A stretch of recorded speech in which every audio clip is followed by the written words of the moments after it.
What's going on, guys, gals, and non-binary pals? Welcome to the Nintendo Select Podcast, a weekly Nintendo Switch retrospective and nostalgia podcast where we talk about our favorite Switch memories. Hosted by me, Charlie Wacholtz. And me, Tucker Hazel. This week, we're trying out a new episode format, pros and cons. This pony episode format is dedicated to squashing some of the biggest beefs of the Switch era. This week, we're joined by Abram Buhner to tackle one of the debates that's defined the Switch era, Switch versus Wii U. Now, I know what a lot of you might be thinking, but hear us out, okay?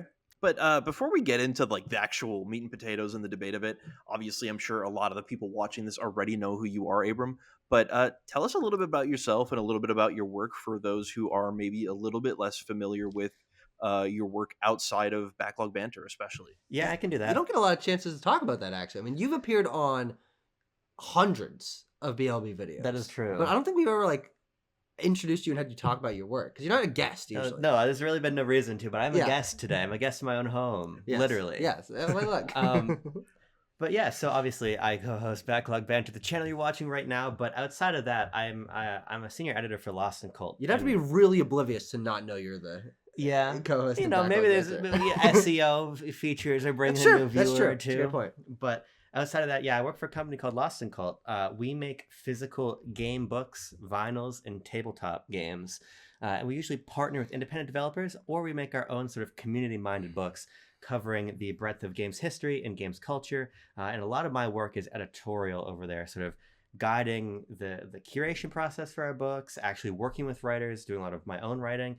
And I really love it. I've been doing it for several years now, and I've been writing about games for even longer than that. And I've sort of found my niche in physical games writing after spending some time doing digital etches it writing. into stone. I do. Well, I etch it's it. like cuneiform. That would be fun. That'd be hard. If I'm writing like a 2,000 word piece, it'd take a long time to chip all those letters in, but I could certainly try. The Egyptians did it. They did. Yeah. But they didn't have Google what do you Docs. think the inside They didn't of have those Google pyramids Docs. said? That was all reviews of Pikmin and shit like that. Incredible. So I guess to talk a little bit more about the kind of theme of this episode. So when we were first kind of getting into what we wanted to do for this podcast, for the Switch Select podcast, Tucker and I were talking about a ton of different episode themes and ideas, right? And y'all have already seen the year by year episodes, right, where we go through and we break down what a certain what a certain year of the Switch era looks like, how it stacks up against others, what it meant, its impact and everything. But I think we had this conversation during the heat of one of the many times that the Switch versus Wii U conversation has been rehashed. Mm-hmm. One of the most to me, I understand why, but even still, I'm wondering why these conversations are happening the way that they are, especially on Twitter. For those of you watching who aren't on that terrible website and or just have not noticed these kinds of conversations, it is not. It is a very, very weird level of discourse because it is from a lot of the most hardcore Nintendo fans possible. Yeah. And usually not the best representatives of said hardcore Nintendo community.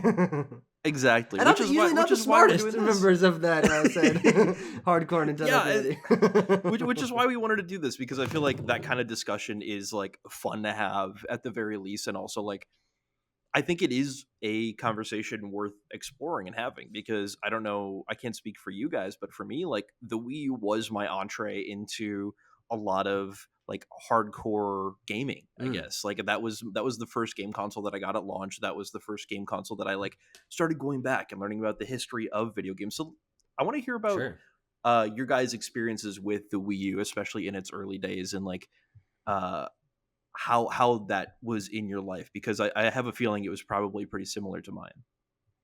Yeah, I mean, for me, it wasn't there right away, which was sort of to my disappointment. I really wanted one in 2012. I asked my parents for one for Christmas. If you'd gotten your way, if I got it my would have way. been there since day one. But what I didn't know at the time of the Christmas request is I already getting an iPod Touch. Yeah. So it was too late. The die had been cast. iPod Touch did not have Meme Run. It didn't. That's true. Meme Run. I didn't get my Wii U until 2014. I got it in September 2014. Interestingly, I just broken my wrist and I was kind of laid up at home and sort of reinvigorated my desire to get a Wii U. And this time it worked. I got one. But like what ended up happening is my parents just sort of took me to GameStop so I could trade a bunch of shit in to get it. Like, Oh, okay. it wasn't really a Mm. gift. So it wasn't really any skin off their backs. No, it was just like, okay, Remy, you broke Any your paper wrist. out of their let's- wallets. They bought me a copy of Mario Kart 8, Hey, which was wonderful. Oh, but that's nice. yeah, I mean, I had been so happy with my 3DS in that window of time from when I first asked for a Wii U to when I finally got one that Yeah, the best era of 3DS, some say. yeah, I mean, those have been phenomenal years for the system. So I was not like really feeling any type of major FOMO until Mario Kart 8. That was the really Yeah. big one for me, which pushed me over the Yeah. edge. Now, Nintendo clearly wanted more people to feel that way than they did. There's obviously really huge initiatives to get people to buy Wii U in 2014, which just didn't end up working. But it worked for me. And from there, it was my main console until 2016. But I love the Wii U. I've written about it extensively. I've done some cool interviews with like Kit and Krista, who used to be at Nintendo, about their time working on marketing campaigns during the Wii U era. Yeah. I've thought about it quite a bit. I've written about it quite a lot. So I'm super excited to have this conversation because it's not like in my top 3 Nintendo systems, but it's one that holds a lot of personal significance for me too. And I think there's a lot to discuss, but I don't really think it's along the lines, to your point, Charlie, that are typically drawn on Twitter between Wii U and Switch. So Yeah. The topic here is Wii U versus Switch, and I haven't made it yet, but I imagine a thumbnail where it's like they've got their boxing gloves on there, and maybe like the punch out ring from Smash 4 or something like that. But the reality of this conversation is that all three of us love both these consoles, and the point of this conversation is going to be more so framing our Switch nostalgia out from what Wii U brought to the table, and then what changed over into Switch to cause that to be a much bigger success. And that's something we've talked about a couple of times here on this channel.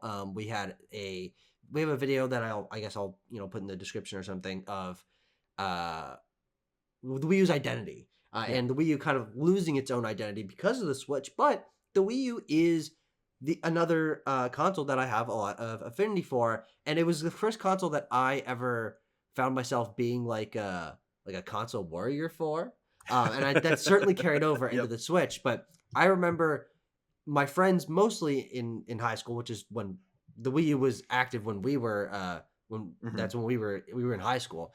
And all my friends were PC gamers, and I had my Wii U, and my friends liked playing Mario Kart, and they liked playing Smash, and they liked playing some of the other smaller games on there. Like we played some Pokken together, but the Wii U was a console that I got very late as well. I think it was like April 2015 when I got mine. And I remember that because it was just before they stopped giving away Mewtwo. Sure. Because there was like in Smash Brothers. In Smash 4. There was like a time period where if you bought a new copy of the game, you got Mewtwo as a bonus, kind of like Piranha Plant was for Smash Ultimate.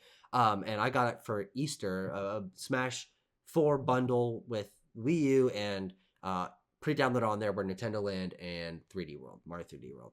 So that's a pretty good package of 3 of the system's biggest game, a good variety. And it was really just a Smash machine for me because I never even got Mario Kart 8. I played a little bit of Wind Waker HD, but I didn't play that much of it. I played a little bit of Captain Toad. My brother played a little bit of Splatoon, but it really existed only for Smash. But that doesn't mean I didn't care a lot about it. It just means I didn't have a lot of disposable income to go seek out Game and Wario and Pikmin 3 and like some of the games that had come out previously. Because I remember being very, very staunchly like, no, look at this library of games. And Bayonetta 2 has just a game that I hadn't played and would not play for another 8 years. I'm like, look how high the Metacritic is on this. And everyone loves Smash 4 and Mario Kart 8 and 8-player Smash and Smash 4. That's such a revelation. That's such and I just like be talking to people all the time, like talking online about the Wii U's library. And so even though I have since gone back and filled in my Wii U gaps, there's very few Wii U games, Wii U first-party games especially, that I haven't played at all. I hadn't played the games, but I was still really passionate about the system, which is a very interesting and unique place to be in, and that really can only come from when you have a system that is an underdog, that you that you don't have a lot of money to buy games for, because you hear people talk about like, oh, I was a big Dreamcast or Saturn fan back in the day. I bought everything. I'm like, I didn't have almost anything for my Wii U, but I still Mhm. loved it. Incidentally, I will just say I didn't have any money either, but I was a revolving door of trade-ins. Yeah. I in that Mm. period from 2014 through the launch of the Switch, I played like 95% of Wow. the Wii U's exclusive games. Wow. There's still probably only there's a couple that I've never played. I've never played Kirby the Rainbow Curse. I've never played Mario Tennis, Mm. Ultra Smash. Yeah. I really think those are like the only ones at this point I've not God damn. played. We played Dr. Luigi. You played Devil's Third? Oh yeah, I have played Devil's Third. I have not played Dr. Luigi. Swing. You caught me. That felt like one you never got to. But Charlie, what about you? Yeah, I am kind of in the same boat as you guys, where I got the Wii U. I got it a lot earlier than you both. I got it. I want to say it was like the day after Christmas that I like went out with like my like some savings and like money I got from Christmas, and I went out and bought this Wii U. It was like right after the thing had come out, so Yeah. there was like maybe a little bit more excitement around the console at that point in time. But like I remember going there with my older cousin, going to Target with my older cousins, and they both got Xbox Ones, and I got a Wii U, which it's just a parade of Excited. underperforming Well, hardware there. the Xbox But One wouldn't come out till the year after. 2013. Yeah. Wii U oh, 2012. maybe I got my Wii U in 2013 then. Yeah. Because that's a very specific memory that you and your cousins all got consoles on the same day. So maybe it was an entire year. We're rewriting Charlie's brain. He's thinking about it. No. Oh, What the happened answer. was I got a Wii U, and then the next year I got a 360. That's what happened. Yeah. Perfect timing. I got it was dirt cheap and came with a hell of a lot of games. I'll tell you that much. But yeah, I got the Wii U at launch. I also barely got any games. Like I have to this day, I don't have a lot of games. Like I got the Nintendo Land package. I have Mario Kart 8. I have Smash 4, Star Fox Zero, but like I who's don't have who? any of the a who's who, but I don't have Pikmin 3. Yeah. I didn't. Well, to this day, you've never played a Pikmin game. I've never played a Pikmin. Why am I game. on this podcast? Then? Yeah. What's the Let's point? just get let's start our own channel. Let's get rid of this guy. Baggage. But yeah, no, I'm very much in the same. I think I don't know. We were all the same age. It came out when we were in middle school, right? And like I think at least Abram and I both got it while we were in middle school. And Tucker, you might have also gotten it in middle school at the tail end. Yeah. Because Smash. I think we're all the same age. We're all the same grade. So I think it was like last year of middle school that like Smash 8th 4 grade. came out. Yeah. Because I remember. Oh, I'm remember actually a grade above you guys. Oh, Damn. look how old this guy is. Jesus Christ. Yeah, right. I'm a boomer. But yeah, no, because I remember getting Smash 4 my freshman year of high school. Gotcha. That one I know. Now that's one I have locked in there. Yeah. That's one I know for a fact. But basically, yeah, like I feel like that's kind of the era of the Wii U. I think for a lot of people who became hardcore Nintendo fans during that era was because a lot of us had Wiis as a kid, right? We all played Super Mario Galaxy or Wii Sports or Twilight Princess or not Wind Waker, Skyward Sword. These big games that kind of really defined what made the Wii so great. And even like despite its very serious gimmickiness and like kind of issues towards the tail end of its life cycle, there were a lot of us who were enchanted by that console. And so when it came time for the successor to come out, I think the people who went from Wii to Wii U from our generation kind of were the people who became these hardcore Nintendo fans, right? Which is why we are who we are. We're doing what we're doing right now. We're making these podcasts and stuff about like what I think most people would consider a very unremarkable piece of hardware with a library that is, for the most part, better on Switch. Yeah. At least what most people would say. I don't know if I necessarily agree with that, but I think that there is that mindset that kind of really makes a lot of us made a lot of us get the Wii U is kind of the thing that's planted the seed of this hardcore fandom about the Wii U that we see now, because we were growing up with it. Yeah. We were young when it was a thing. And so And it was also very at the much like, perfect time where we were able to buy our games and be online and talk about the games and watch videos about it. And you're totally right. Like talking about like people our age, a few years older and a few years younger, seems to be the window that the Wii U fan base exists in. There are not a lot of 40-year-old Wii U fans, and there's not a lot of 15-year-old Wii U fans because that was such a narrow window. I mean, the console was really only existed and relevant for 4.5 years or something like that. It's the shortest life cycle for a console that I can think of, at least from Dreamcast would be shorter. Well, sure, I can't think of the Dreamcast. I never heard about that. Fair What is this Dreamcast you speak boo, boo. of? Dreamcast better than Wii U. But IMO.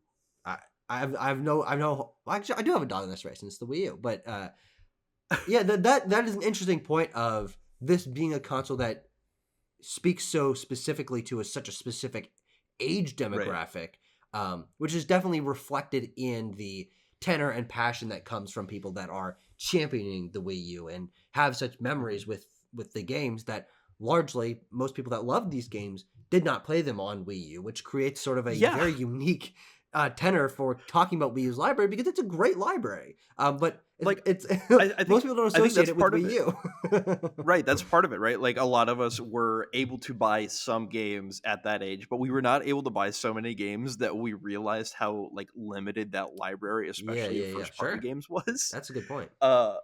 Especially compared to the 3DS, which is like, 360 windmill dunking on the Wii U in terms of first party titles. It is just running laps around the Wii U and a lot of other Nintendo consoles with like how many first party games were on that thing.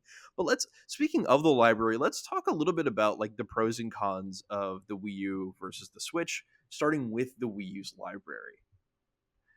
Now I know that obviously this discussion in this category is going to be very short because most of these games did come out on Switch as well as the Wii U. But let's talk games that didn't make the jump, right? Stuff like Star Fox, stuff like Nintendo Land, things like that. Like what do you guys feel about that? Did you play Nintendo Land? Did you play the Star Fox? Anything like that? Devil's Third? Yeah, I mean, again, I played all of this stuff. I mean, there's actually a larger point I want to make first. All right, here we go. I think that as we get further away from Switch, this idea that Switch has totally replaced Wii U, I think, is going to start to fade a little bit. Because Dreamcast is a great example. I mean, you can't play like fucking Power Stone on Steam right now, but you can go grab Crazy Taxi, you can go grab Sonic Adventure, you can go grab Jet Set Radio. Yeah. I don't think Seaman has been ported. Sadly. But if you look at ostensibly any classic platform, their games have left. I think that when you look at the Wii U's library, you have to look at the games that have been ported to Switch also. Yeah. Of course. They weren't just ported to Switch because they didn't sell enough. They're ported to Switch because Nintendo realized how good they were. Yeah, totally. And when you look at the critical response to these games when they came to Switch, everything from the biggest titles like Mario Kart 8 to the smallest titles like Captain Toad or anything else, they were received extremely well because there was wonderful software on the system. I think the reason that we point to things that remain, like Star Fox, Woolly World, the reality is that they just weren't remarkable in the same ways that the other titles on the platform were. And the only ones that people are clamoring for are Xenoblade X and the Zelda ports, which aren't they're not originally Wii U games, so those kind of right. But yeah, you're in Virtual Console. Well, definitely, yeah, and that's actually something that we should definitely get into, sort of the eShop / Virtual Console versus NSO, because that's a good area where we can one-to-one talk about it. Yeah. I think you're right in terms of reverence for these classic consoles that most of their most iconic games, most people have not played on that original hardware. I know that's true for both of us who love 100%. Exploring classic games, but even some of your favorite games, like you went back and played all the older Halo games, you didn't play them on an original Xbox with a big Duke controller and LAN cables. No. You played them from the Master Chief Collection. So, an important difference there, though, is if you're asking somebody to go back and play Combat Evolved in that way, it's going to be clunky. Yeah. The Master Chief Collection just makes those games better. Yeah, yeah. The difference between Switch and Wii U, and the reason I think this reevaluation is going to come, is that the games are largely at parity. And Charlie, you were making reference earlier to, are these games better on on Switch? Are they better on Wii U? Mm-hmm. What have you? I think it depends. I think it depends, Yeah, and I definitely. think actually a lot do cut in the Wii U's favor, or at least are Yeah. commensurate in quality in some way. No, definitely. Yeah. So yeah. I just think that there's going to be a time when these games return to Wii U, Oh, if that makes sense. I think that's possible, but the Yeah. reason why I think I find it harder to write that rewriting of the narrative in my mind is because these games quickly left Wii U in a Yeah. way that these other consoles that are older, they didn't have that same immediate treatment, immediate association, immediate Sure. popularization. Dreamcast games weren't available on Steam till 15 years after that. No, system but they was were well available known. on original Xbox and Oh, no, GameCube within That's definitely true. how long of Yeah. discontinuing Well, that because system? Sega actually Basically right away. it's actually a very similar thing of Yeah. Sega realized we've got these good games that are stranded on this completely dead, totally irrelevant system, but we want people to play Sonic Adventure, so let's put it on GameCube. Yeah. Let's put it on PS2. I'm sure it was on PS2. Like they definitely got a lot of saved a lot of those games. So actually, Dreamcast is definitely a complete comparison. So I'm gonna scratch what I said, especially if we're comparing it to Dreamcast. But talking about that library, I certainly and the three of us, because we're so in the know for Nintendo, don't need to frame it around. Okay, so these games were ported, and then we associate them more with Switch because we know which games are Wii U games. We're up Right. the ass of this system, especially a system that has a relatively limited library where it's pretty easy to go through and explore and make sure you cover like all your bases. Yeah. It doesn't have the extensive depth that many other systems have, but I actually find that sort of smaller curated library, not intentionally so, but in reality so, is fun to talk about because if you are into Wii U, you've more than likely played the vast majority of those games because there weren't a lot of third-party games on there, and so a lot of people sought out just the Nintendo games, and those were the best games on the system. And the clip at which they were coming out was so slow that 5 months later you were just ready for the next thing, whatever it was. And so that library at the time slow pace and by the end small library, I think those end up being sort of a benefit for the passion of Wii U because that is a sort of centralized core of memories that basically every Wii U fan shares and can talk about. So let's go ahead. I kind of agree. I think and this is where it gets interesting, right? Like, because if you think about 2015, and I think that 2015 is arguably the best year Wii U. Yeah, I mean, obviously you're gonna go to 2014 because you get Smash and you get Mario Kart, and then you have and Bayonetta. Hyrule Warriors, Captain Toad. Yeah, that's a great year. Tropical Freeze, which is my favorite game on Wii U. Come on, it's an amazing That's a great game. fucking year. But I think the thing, come on, when you think about 2015, and the reason I always make this case is because you look at the quote unquote back to back Splatoon and Super Mario Maker. Yeah, those are the two games that I think use every dimension of the Wii U to its strongest. Yeah, definitely. And this is where I think a lot of the pro and then Xenoblade X, which is like the most impressive game on the system. Exactly. A lot of the pro Wii U sentiment, I think, comes from what games like this were able to achieve in terms of cultivating this new online era for Nintendo. Obviously, you could go online on DS, you go online on Wii, but the online was not integrated into gameplay the way on those systems, the way it was in Splatoon, the way it was in Super Mario Maker. Yeah. They used a touchpad, they used a gamepad, they used Miiverse, they used everything. Mm-hmm. And so those games into the holiday season, and people always point to Amiibo Festival and they always point to Ultra Smash, but put those aside because in that same holiday frame you had Xenoblade Chronicles X and Yoshi's Woolly World. Yeah. When you look at those games together, that was a I think a class of titles that more so than the 2014 games illustrated what Nintendo was trying to do with the system. Yeah, because those games definitely felt more unique than the 2014 ones, and this is which were mostly direct sequels and looked very similar to DKC Returns and Smash and Mario Kart. Yeah, there's a lot of sequels. A lot of the new ideas that Wii U held were in 2015. And I think a lot of the promises made in 2012 about Miiverse, about this sense of cultivating a community, didn't actually come to fruition until that year. Yeah. And so how is that pushing back against what I said? Because it wasn't fun waiting so many months for these games to come out. No, I'm not saying it was. Yeah. I'm saying that created an excitement and a hunger for whatever game was coming out. I think that's true to an extent, but as we've talked about, like the fall off of games that were able to enter the top 10 best-selling titles on Yeah, Wii U yeah. is pretty dramatic after Super Mario Maker. Yeah. Like Mm. the droughts led to disinterest, I think, Sure. in a larger Yeah. sense, Yeah. more than they led to a sort of like excitement for the next release. No, that's definitely fair. Well, I'm also also- painting this only through the lens of the hardcore Wii. We're talking about the Wii U fans Sure. right now, and the Wii U fans were the ones that were looking into all the details for Color Splash and watching all the trailers and behind the scenes for Star Fox Zero and stuff. That's true, but it still But wasn't like, fun. let's.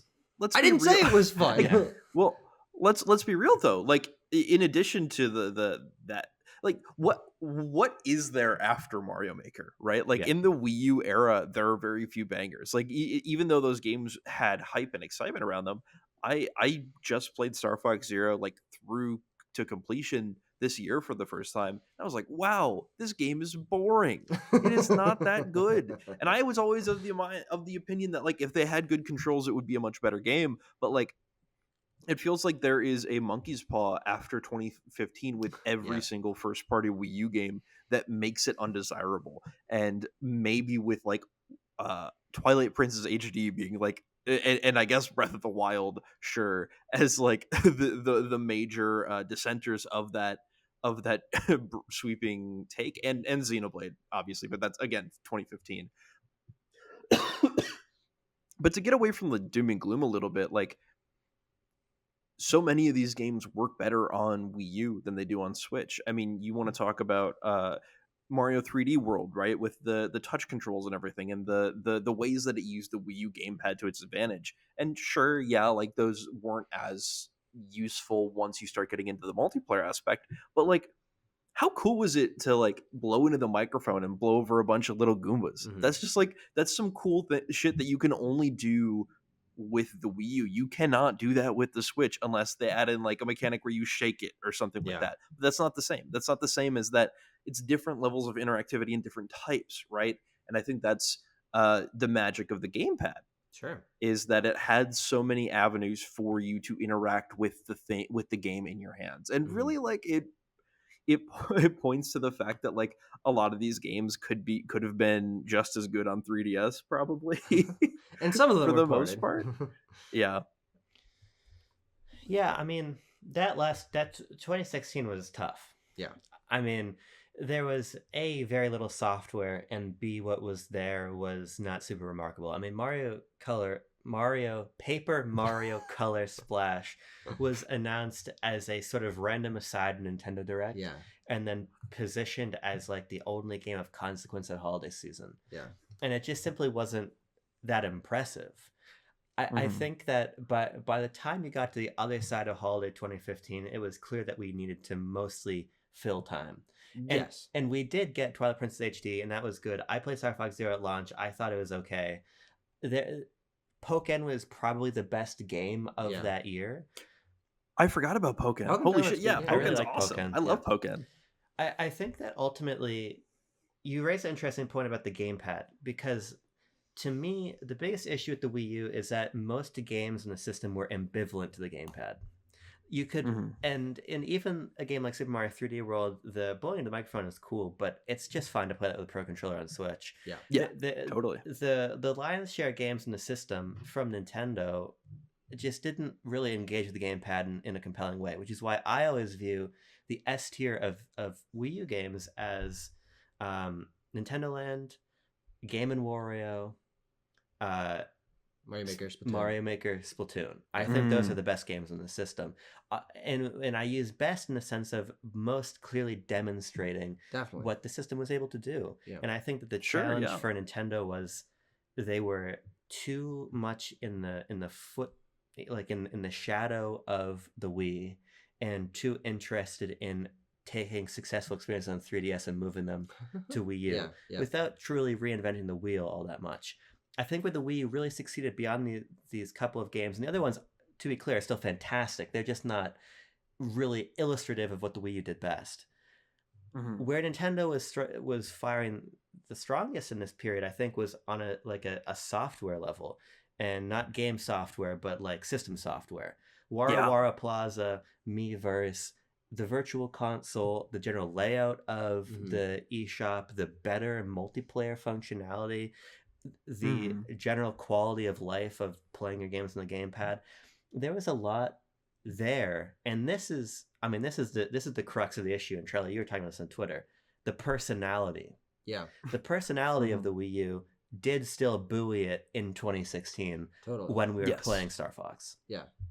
Yeah. And it was the personality of Nintendo at the time that is what I most appreciate, respect, look back on fondly from that era. Because as I previously mentioned, yeah, I was excited for a lot of these games. I was watching a lot of reviews. I knew the general sentiment. I was passionately defending the system and espousing its praises to my friends. But I didn't play a lot of the games at the time. And so while I was not on Miiverse, I don't think I ever made a single Miiverse post. While I never bought a single virtual console game during the life of the Wii U, the first virtual console game I ever got was You Bought Me Sin and Punishment.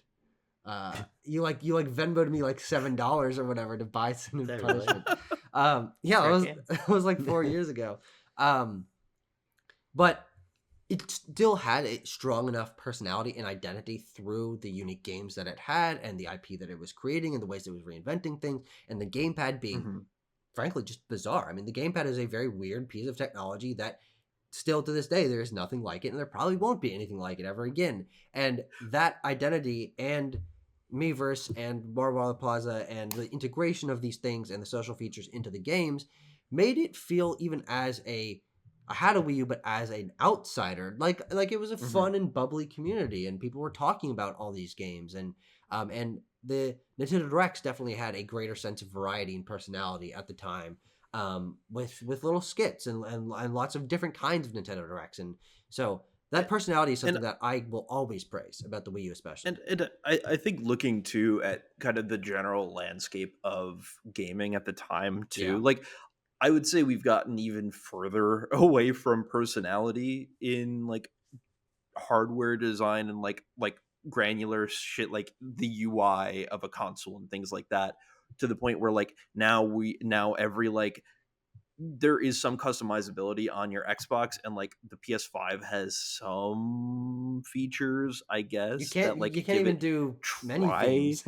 Yeah, there are no PS5. menu themes. Instead, now the game is the theme, which is like absurd.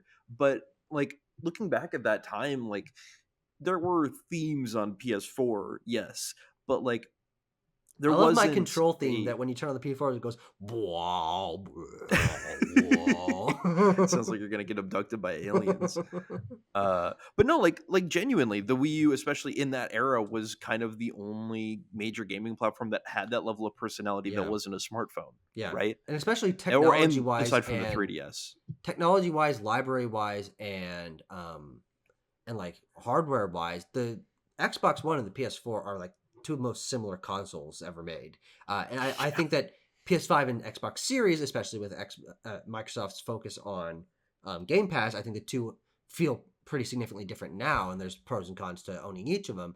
But you're right that Wii U stood so far away from the crowd, actually in a similar way to how we did against Xbox 360 and PS3, which were also very similar systems. And I liked Wii U because of that, and I think that's also why I gravitated towards it being the thing that I was looking at people's reactions for and subscribing to creators for.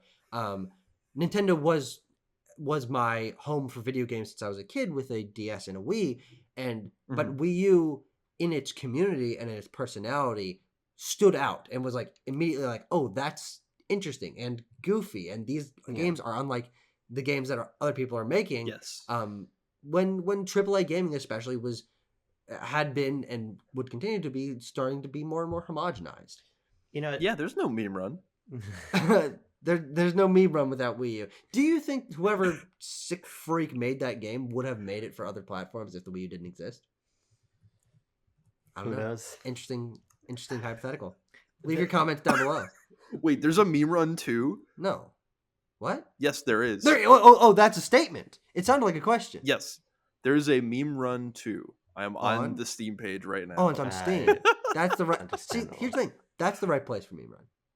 The Wii U is not the right place for meme run. Well, it was because there's nothing else. Yeah, it's a good point. They had a unique spotlight on it, but The personality point is interesting because I think there's a great danger in overvaluing it in hindsight. Sure. But I also think it'd be a major mistake to undervalue what it did for the system. Yeah, you just have to properly value it. There's a narrow way through. There's a narrow way through, like Paul Atreides would say.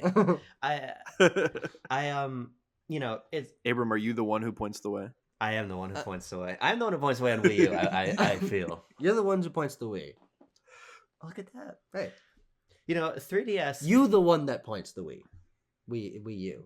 You the one. Ah. Yeah. Yes. So we need Abram with like the Dune eyes. Yeah. In and the little thing the thumbnail. Yeah. Tucker will do this. Oh, I can absolutely. I can do that. The 3DS pound for pound has a lot more customization options than Wii U does, especially when you bring in Badge Arcade and you're decorating that, and you bring in your themes and you're doing everything. The Wii U didn't allow for that degree of customization, but what it did allow for was a much better sense that you were part of a Nintendo community. Definitely. Like in the Console Chronicles, we got some stories of people who grew up with GameCube who were like, damn, it felt very isolating. Totally. Being the only one with the GameCube. And yeah, because it sold about the same amount, but it didn't have any social features. and in my experience with Wii U, I knew 2 other people that had Wii U's. Mm-hmm. But the overall majority of my friends played on Xbox. But I never really felt alone playing on Wii U. And I think this is the greatest strength of these tools. The ways you would enter a game and you would find Miiverse messages all over the place. The way that you would turn on your Wii U and you'd see other people are playing. Strangers. You didn't have to have a big friends list on Wii U to feel connected to people. Yeah, you just had to have a big friend code. Well, no, you didn't have to have friend codes on Wii U. Oh, no, that's right. Yeah, my bad. So it was an interesting time when I think Nintendo was, to this day, I think quite forward thinking in this sort of passive online experience. You didn't have to be playing multiplayer to get the benefits of being interlinked into this Nintendo themed space. And I really appreciated that. And I think that that's a large part of why this idea of personality resonates with people. Obviously, you're going to have people saying, oh, I want themes like 3DS back. And that makes sense. But you don't have many people saying, oh, I want the Badge Arcade Bunny back. Because the badges were neat, but the badges, they didn't provide what the Wii U's features provided. There's still been no system that provided what they did on Wii U. And you see that whether it's influence or just pure happenstance, that you see this everywhere else now. I mean, what is the most popular game in the world right now? It's fucking Elden Ring. And Elden Ring is partially shaped in terms of a communal and multiplayer sense by those Miiverse message style things that you can leave in the world. Behold dog, right? Like that was like the first like big meme with that game that is now like one of the biggest games of all time. And you would not have that without a Miiverse style messaging system. Hideo Kojima making Death Stranding. I mean, that game is quintessentially is spiritually the same thing, where you have this kind of passive multiplayer, as you said, Abram. And I do really think that is a great way to put it, where you never felt like you were alone playing a Wii U game. Like I definitely had, I will say, like in high school, I definitely like got made fun of for like having a Wii U instead of a PlayStation or whatever. This and like therapy. That was like a big point of contention. But I also, like, a lot of my friends did have Wii U's, so I guess I didn't necessarily think of that. But like even just, I don't know, playing on the Miiverse stage in Smash with a bunch of my neighborhood friends, like they didn't have Wii U's, but it showed them that there was a community, that there was something to it, even though I was one of 2 people that they knew who had a Wii U at the time. Speaking of like personality and charm of the console, I also think it's worth noting how many different ways there were for the Wii U for you to interact and interface with a Wii U game. Right? I mean, think about it. You have the gamepad, you have the Pro Controller, you have the Wii Remote, you have the Wii Remote and Nunchuck, you have the Wii Remote Nunchuck Pro Controller thing that you like insert, and then you have the entire library of peripherals from the Wii U. And then, there were all of this like massive, like just plethora of different things that you could do with the Wii Remote. And I think that the Wii U kind of borrows from a lot of what made the Wii great in that sense. but I think those things do kick back to the Wii U in terms of giving it, again, a lot more personality, even if it is just something as small as like being able to use motion controls and like fuck with the guys in Wara Wara Plaza. You know what I mean? It's an interesting point because another dimension of the lost personality on Switch, I feel, is that Nintendo pushed the boat away from their history for a long time. Very Yeah. intentionally, the Switch stripped away the branding to the level of color scheme. There's no indication that this is a system that follows on from the Wii U. Mm-hmm. Aside from when you get a couple menu levels deep and you make a Mii. Yeah. Nintendo did that so intentionally, and I think on a surface you say, okay, what's lost here?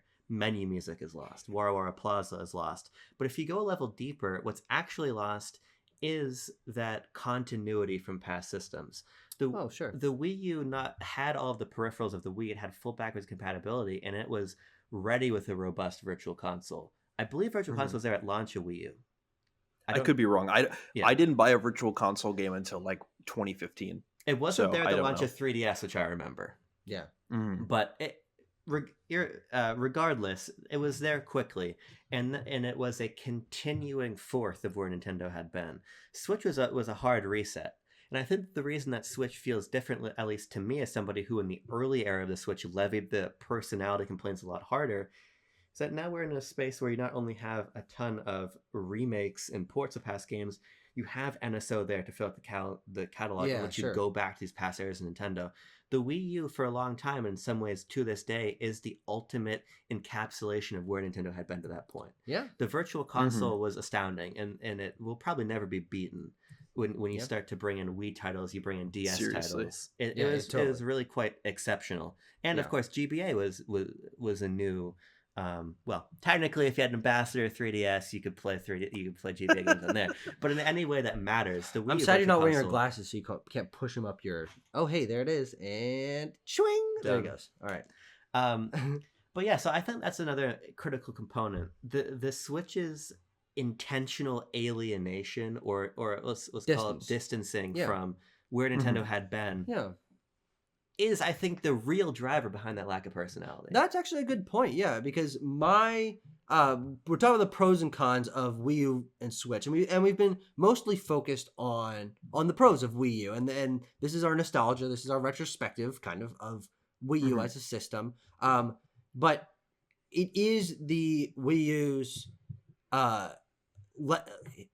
attention to legacy and just said continuation that I think to me is its strongest suit, and has since lost that because the Virtual Console is now inaccessible, and so that makes it harder for me to like recommend the system as we would have like a year and a half ago, as this is the definitive piece of Nintendo hardware because you can play your Wii games on it. It has DS games if you want. It has all the other systems. It has Neo Geo, and it has TurboGrafx. Like, they really went deep on games history there. And even the fact that you can still use Wii remotes with it, and through the adapter you can use GameCube controllers with it, and it had this just complete legacy of Nintendo accessible out of the box. But I do think that, to me, the focus was kind of lost a little bit with Wii U, in that it felt like it had to be buoyed by Nintendo's legacy to have a more whole identity. And whereas NSO is a great benefit to Switch, and for me, I think in some ways rivals what Wii U did in terms of I'm much more likely to play a game on NSO than I was on Virtual Console, and I think that's pretty much more true for everyone across the board. But that's an episode in itself, honestly. Virtual Console versus NSO, yeah, I think so. Yeah. But in that, Switch does not need Nintendo's legacy and bringing Wii remotes forward and having backwards compatibility and all these things to have a robust, complete identity in and of itself. Whereas Wii U's game library and software droughts and things did make it so it was necessary, and I think it was important, but it was necessary to fill in those cracks with, hey, you can go play Mario 64. You can buy your Wii game still on the eShop. Lots of updates on NES games coming, SNES games coming. They covered all their bases, which was great, but it was it was partially because Wii U didn't have a lot going on otherwise, which Switch definitely has enough to not need NSO, but it does have NSO. Right. Yeah, and I mean, talking about like the Switch distancing itself from Nintendo's legacy overall, especially in the early days. I mean, it took us what, a year and a half, 2 years before we were able to actually play any, even just NES and Super Nintendo games Yeah, on it was Switch, like and November even longer. 2018. Yeah. Oh, for okay. So yeah, just NES. Yes. for just NES. I mean, but even longer for stuff like GBA and N64, you know, the stuff that like, and like, no shade to NES games, but 9 times out of 10, like the original like Nintendo made NES games that most people want to play, are very, very easy to find through Yeah. less maybe legal means. B, most people have probably already played them, and C, like they don't hold up as well. Super Nintendo, not so much. And like obviously I have hot takes about the N64 that liken them to that kind of era of the NES more so than others. But you know, I do really think that like sure you don't need them, but like I want to be able to play Mario 3, Yeah. right? I want to be able to go and play Super Metroid on a whim. You know, things like that. But again, like that's because Nintendo knew that the Switch wasn't just for the sickos. It was for everybody. Yeah, and I mean it's important to remember too that early days Wii U, there's all kinds of shit wrong with this stuff. You had to pay like $3 to upgrade your God. Wii Virtual Console titles to Wii U. You still had And now $3 will get you almost a month of NSO. Some NSO. games you still had to go to the Virtual Wii menu in the Wii U and boot up its eShop to go find. And there's a lot of emulation problems. I mean, a lot of the lot of N64 games ran weird on Wii U. I mean, arguably less weird than they do on Switch, but it's a mixed bag on the emulation of both. But yeah, even you know, a lot of games are super dark on Wii U. Like they, you know, they didn't have the level of clarity that they have on NSO now. And I mean, the larger point is including the Wii peripherals was arguably a mistake in the first place. In that it certainly did not help make it clear that the Wii U is its own entity. Yeah. And then when you say, okay, a lot of our big games for 2013 are Wii Fit U, Wii Sports Club, things like that. You know, Wii Sports Club. When you're launching a new Super Mario Bros. U, you know, Wii Sports Club is actually one of the most useless games Nintendo's ever made. It's just Wii Sports again. Yeah, and it's not free. It installs itself on like I didn't install that game. It installed itself on my home menu. But then it was just there, and I was like, "Oh, cool, HD Wii Sports," and then you have to pay for all of them. And I'm like, "Oh no, I'm okay. Don't need that." Yeah, I mean, I think that the reason I say you shouldn't overvalue this stuff too much is because we have to remember what the costs were. Sure. You know? Right. And this is where it comes back to the point that I was trying to hammer in home on the fact that it wasn't fun to wait for Color Splash. Yeah. It just simply wasn't. And this is the big problem of Wii U and what pushed a lot of people away from the system and contributed to a very dour sense in the larger Nintendo community. 100%. Yeah. I mean, that's got to be the lowest the Nintendo community has ever been. Commutatively. Early GameCube might give it a run for its money, but I don't have the first-hand data on that. But you know, the faults of the Wii U are explored by many people in great detail. And I don't actually think that the Switch has aptly addressed all of them. Like, I don't think it's true that the Switch hasn't had software droughts in a way that the Wii U did. Nintendo never really got up to speed on releasing the same volume of games on Switch as it released across Wii U and 3DS. Yeah, no, definitely. A symptom of HD development, clearly. I mean, famously, issues of HD development is what caused a lot of Wii U software droughts. But clearly, they didn't get that pipeline working out too great. Because when you look at the year-by-year total volume of Nintendo software published in Switch, it's not as high as it was in oh, sure. Combining the two systems. Across Wii U and 3DS. The lucky part is I think you can pretty clearly see that they have balanced that out. I'd say late 2021 to now has been pretty consistent. The first half of this year is weird in its own way, but I also think that like, and obviously this doesn't mean that those numbers aren't true, but also like the ways that COVID affected Nintendo specifically, like are pretty well documented, although they are not like public. I think there is a lot of like pretty considerable like a couple steps up from a rumor, like things that are genuinely believable about how the pandemic affected whether or not Nintendo was actually able to output games, and like knowing the fact that that company likes to have a stockpile of games at the ready. I have a feeling that like those droughts were largely caused by them being like, okay, we need to like stretch what was originally supposed to be for a year into 2.5 years Mm-hmm. with what happened with the pandemic. So I do think that like some of that may not be as much a, and not to say that that isn't a Switch issue, because it still happened, Yeah. but I think I will In push back 2018 against that a little especially. bit, just because 2018. You think there was a drought in Oh, 2018? totally. I I mean, would say there so. was like Really? no like games of like massive meaningful consequence until the holiday season of that year. You're talking we're gonna play Kirby Star Allies and Mario Tennis Aces for 9 months, and then finally get to Mario Party and Smash and Pokemon. Oh yeah. It was pretty bad. Wow. Yeah, Yeah, That's I the especially. forgot worst drought about of the that. Switch, because I think Yeah. you can excuse 2020 for its own reasons, but 2018 was a very, very unbalanced year. Yeah, I mean, you had some Wii U ports in the first half of 2018. Yeah, But you had actually a lot. You had Bayonetta, you had Tropical Freeze, yeah, Hyrule Warriors. Hyrule Warriors, which did a lot of heavy lifting. But I can't even, off the top of my head, recollect what was filling that time post Aces, pre Mario Party. Yeah. Well, the We're actually going to talk now about we're 2018 getting next week. yeah, with John we're Cartwright. talking about 2018 next week, but I will say that drought in between, like that Tennis Aces kind of tries to fill, was also kind of defined by like some of the best third party and indie Yeah. releases on the console period. So I'm like, maybe not as like I was playing those, I wasn't playing Nintendo games at the time, but like, yeah, I that's a conversation for next week, I think. Yeah.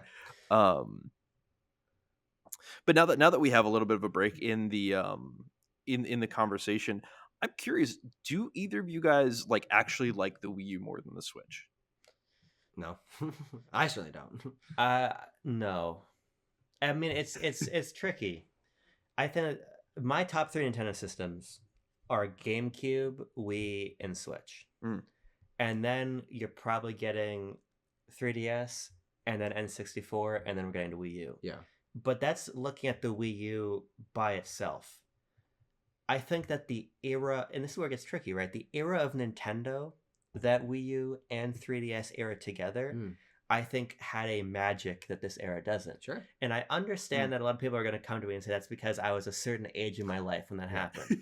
But I also think it's Sure. doubtlessly true that what Nintendo was lacking in sort of cultural dominance in that era, they made up for with a sort of fun that I think is been replaced by business. And I don't think that's inherently bad, but when you look at the Nintendo Directs where there are skits, and you look at an era where if you bought Mario Kart 8, you could just pick another full game for free, and you look at. By the way, that was definitely a business move. That was, oh God, we need business. Right, but it's a different I know. position. Yeah, the position they were in there, and when I talked to Kit and Chris about this, when they were marketing Splatoon, they were saying, well, we were basically told to do whatever we wanted, because it was if you have an idea, you try it time. Yeah. Because what else were you gonna do? But as Nintendo has become more successful, again, they've become a lot more conservative. Yeah, definitely. And this is, I think, partially because of the passing of Iwata. Definitely. People obviously credit Iwata rightfully for helping to shape the hardware of Switch, but he definitely his touch has been absent from Nintendo for a long time. Yeah. A small example that I think about is the Iwata Ask series. The replacement of Iwata Ask developers is charitably insufficient. But if you look at those happen like 3 times ever. Well, that's the thing. I mean, you look at the depth to which Iwata was mining Wii, DS, 3DS, Wii U for topics. I read a personal trainer walking one that was like 10 fucking pages. Nintendo Dude was. Well, it's a larger. It goes into the crediting issue as well. It goes into not sharing developer names. It goes into all of this stuff. I mean, Nintendo is retreating into itself to project this sort of culturally monolithic ethos, which I understand why they're doing. But they're Disneyfying themselves. They are, and that has its benefits. And like I said, Switch is one of my favorite Nintendo systems. But I think there's no doubt that the feeling in the air, past the skepticism, the way Nintendo was communicating, the things they were offering its players. Not necessarily games, but the general experience being a Nintendo fan was certainly better in that time, I would say. Yeah, sure.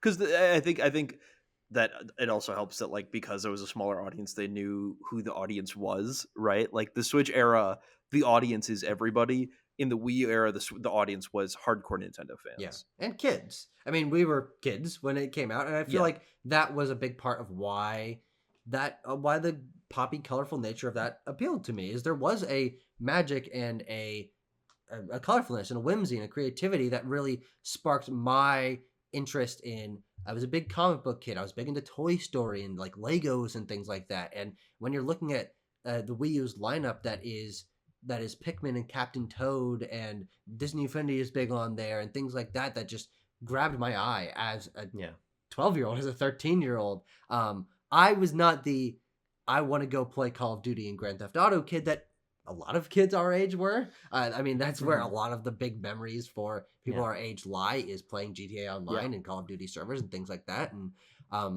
Nintendo's, again, what I was saying earlier about setting themselves apart is what drew my eye to them. It's like someone is serving my demographic, which was wacky ass kids. I think that's true, but I also think it's important to remember that for as much as they did understand their audience, they didn't as well. Yeah, I mean, think about notoriously the so. Double Yoshi Exploshi ads. Yeah. The marketing was notoriously The terrible. what? You know, are you serious? When we're done with this recording, Charlie, go look serious. up Yoshi's Woolly World Double Yoshi Exploshi. Double Yoshi Explosion. Yeah, just type that in, and then we can watch it afterward. It's important to remember that. It's important to remember that the sense that Nintendo was not listening to the community was very high during this time as well. I mean, it still exists now, but those people are just wrong. Yeah, I mean, when you are getting games like Mario and Luigi Paper Jam, as it was, when you're getting Federation Force, when you're getting Hey Pikmin, there was a lot of Ultra Smash, Star Fox Zero. there's a lot of ire towards Nintendo at that time, and that's why I'm so conflicted on this period, because I think that it's untrue to chalk up that whole era to what happened in 2016. 2016 across the board in the world was not a good year.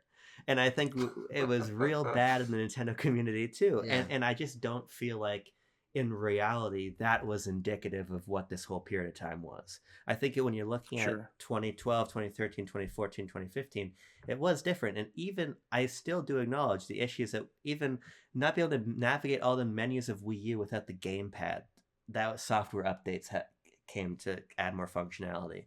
The ways that, we had delays to games like Pikmin 3. It's a little bit before my time as Wii owner, but delays to Pikmin, delays to Tropical Freeze, famously from Holiday, losing Rayman Legends as an exclusive and it embarrassingly, quote unquote, becoming a multi-platform game in the public eye. There was a lot of fucking up there. And losing like every major third-party supporter. After like 2013, it was just done. Yeah. But dropped off. I do think that there's a lot of silver lining to be found there that was really enjoyable as a fan.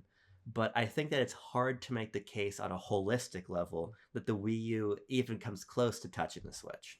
Yeah, sure. No, I mean, I wholeheartedly agree. Like, I would be hard. I think you'd be hard pressed to find a console that is in general better than the Switch for my money, let alone from Nintendo, who I think consistently is the best manufacturer of consoles blow for blow. But like, yeah, no, I really like, again, I love Wii U. I'm so nostalgic for it, but yeah, I'm right there with you guys. I don't think that the charm that the Wii U can just coast by on charm alone, right? It's not, you can't Han Solo everything, right? It's just not, it just doesn't work.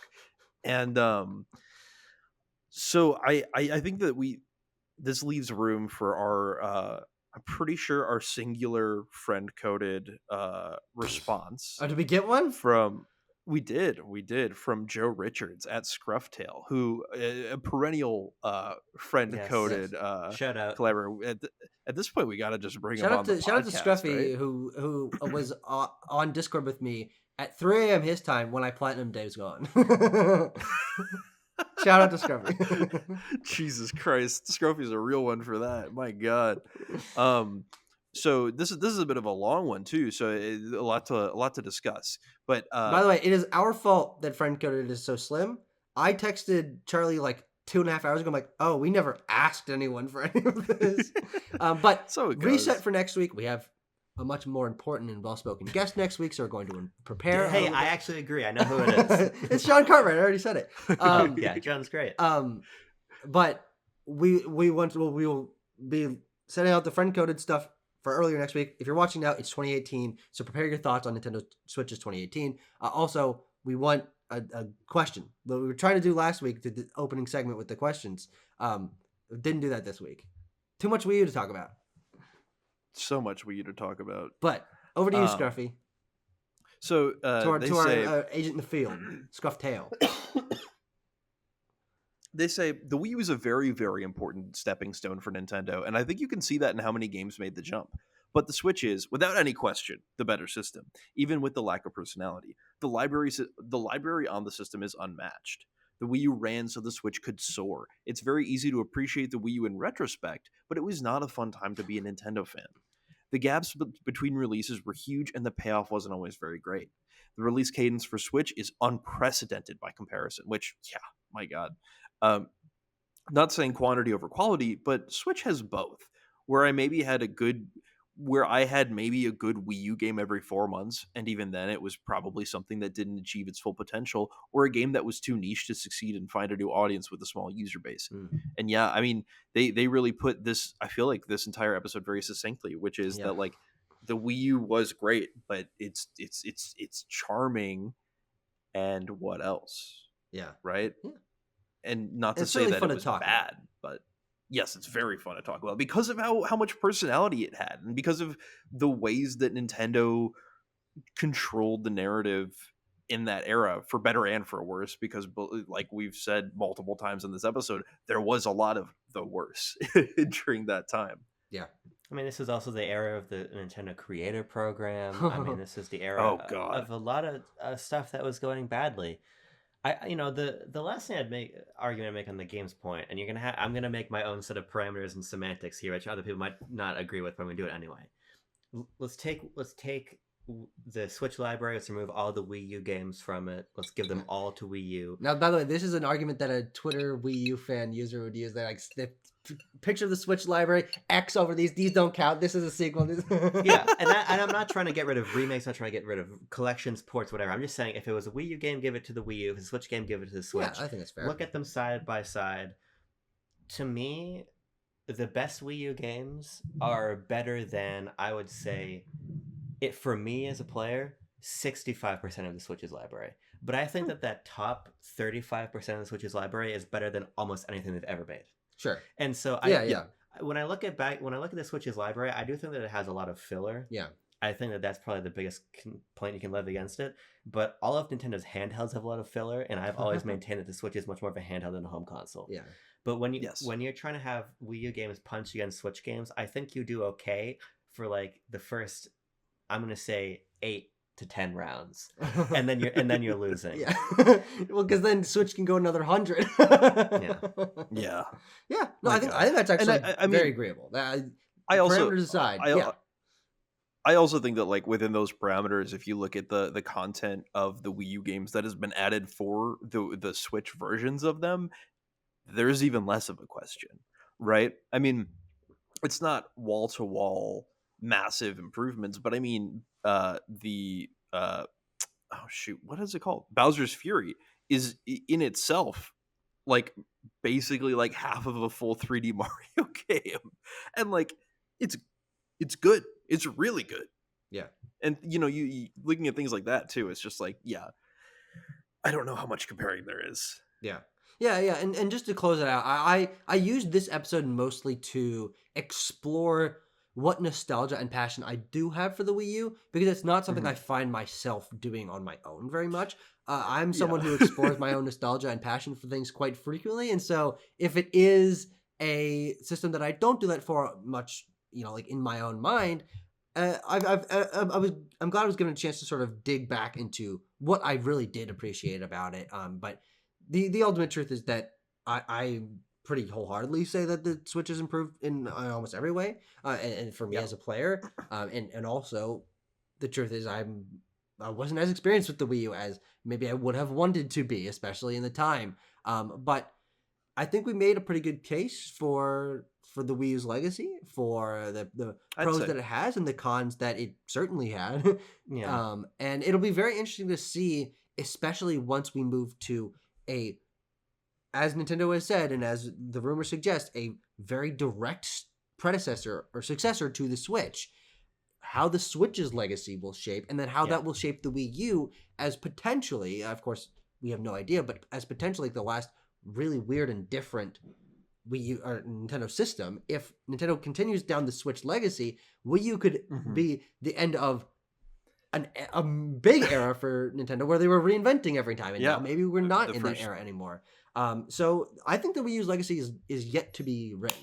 I think there are more games to be ported. I think that if more people really learn to love Woolly World and Xenoblade X, and these games continue to be mined as the Switch's legacy continues to grow, I think the Wii U will. I think there's a chance that you're right, that a lot of the appreciation of these things with the original Wii U hardware and with the things that came out of that era could be looked back on quite more fondly than they are now. And that's why just sort of the note I would end on is I think Wii Mhm. U versus Switch is just such a self-defeating premise. Yeah. I think Wii U and Switch is Oh. where the conversation needs to move, because I think that It's like Godzilla X Kong or Godzilla versus Kong.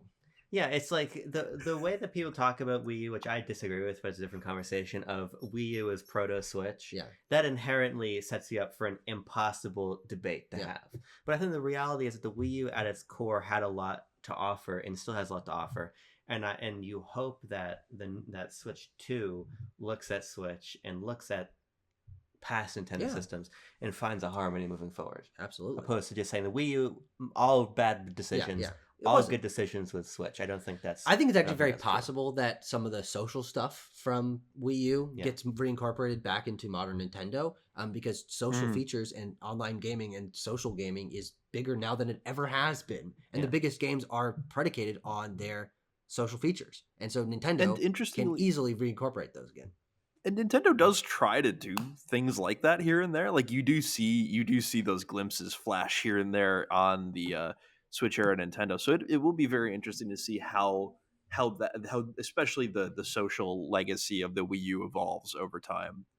But I think we've settled this beef. I think Yes. it's been squashed. There was no I beef. think Actually, we all we've- agreed on basically everything today. Yes, exactly. This was a But vegan yeah, thank- episode. It was completely This beefless. This is the Beyond episode. When you do the actual Metroid Prime 4 Beyond episode, I'll come back. Hell yeah. All right. Well, thank you all very much for watching. You can find links to everything that Tucker, Abram, and I are all doing in the links down below. But before we go, is there anything specific, Abram, that you would like to plug? I don't like the way Tucker's looking at me. He No. says that every time I look. Like at that him. was like a Muppet. That was like Yeah. Many people have called me this. We can just we'll put a link to lostandcult.co.uk down there. People can go check out the books we're working on. We got a lot of really, really, really cool stuff upcoming, and very 3 books printing and shipping in just about 3 weeks now, which is really exciting. Oh. So wow. 3 books. Lot to read. Is one of y'all. them the Wonder Book? not the Wonder Book is not part of Lost and Cult's array, Damn. although I wish that it was. That's the only book I've bought in the last few years. Doesn't have any words though. Well, you can't read anyway. So. Yeah. Alrighty, y'all. Thanks so much for watching. We'll see you next week when we talk about 2018 with Nintendo Switch with John Cartwright. See ya.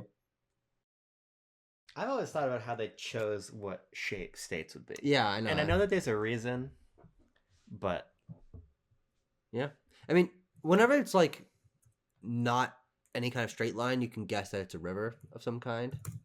Because Or lots like of a mountain. Yeah, sometimes.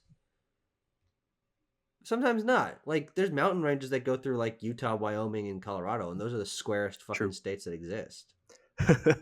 True. You look at something like Ohio, or like it's like population related, right? no, what? No, I think no. I think it has some. I'll no, research that's like this. voting. That's like how many votes you Yeah, get. but there's like political rationale for how the states are drawn. There must be. Must Well, have yeah, something to do with who's living where. I mean, yeah, like fucking 200 years ago. Sure, but we've not Which is redrawn when the state states were lines. drawn. Well, that's the thing. You know, they didn't No, come no, from I middle know, but states. it's mostly about like We should redraw states, just ooh, like once, no, like once every BLB 50 live years. stream. BLB live stream. We decided what the state border should be. That's a good BLB video, I think. An election day special. we gerrymandered the state lines. Like, I could bring a whiteboard. It wouldn't Yeah, be easy, yeah. but like when we see each other in person, I could do that and we could make that happen. All right, listen up, class. Just draw like a really shitty picture of the U.S. Have everyone take turns drawing their favorite state. I'm gonna make Wisconsin as big as fuck. Same shape, just really, really large. Yep, pretty much. I would just have 3 states. I would just split it into thirds: left, middle, and right. Left, centrist, and right. That's America. interesting. Left America and right America. We can all. Do you live in the far right? Currently, we live Do in you the, live- we're the yeah. epic centrist America. Yeah.